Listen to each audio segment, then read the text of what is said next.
La notizia della presenza di Zelensky alla serata finale di Sanremo ha acceso i riflettori di politici ed intellettuali divisi sulla decisione dei vertici RAI. Una scelta che ad oggi è confermata dall'azienda pubblica, ma che raccoglie diverse opinioni di maggioranza ed opposizione divergenti, oltre che di intellettuali e personaggi vari. Un profilo leggero da parte del partito della Meloni, che tenta di spegnere le polemiche anche se i dirigenti RAI non esprimono alcun commento in considerazione dell'imminente consiglio di amministrazione dei prossimi giorni, probabilmente già lunedì.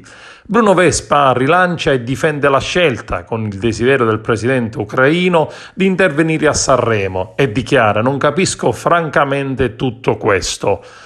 Al festival hanno partecipato alte personalità della politica internazionale e sono stati trattati tutti i temi sociali. Zelensky è stato ospite al Festival di Cannes, Venezia, oltre che al Golden Globe in America, e mi spiace questo malanimo nei confronti di un uomo che si sta battendo con straordinario coraggio per salvare la libertà del proprio popolo.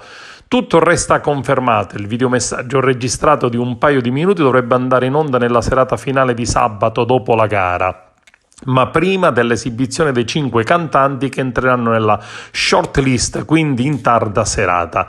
Non credo francamente che sia così necessario che il presidente Zelensky sia in un contesto leggero come quello di Sanremo, commenta Giuseppe Conte dei 5 Stelle. Se invece deve diventare la spettacolarizzazione della guerra, non è proprio il caso, sostiene Stefano Bonaccini, candidato alla guida del Partito Democratico.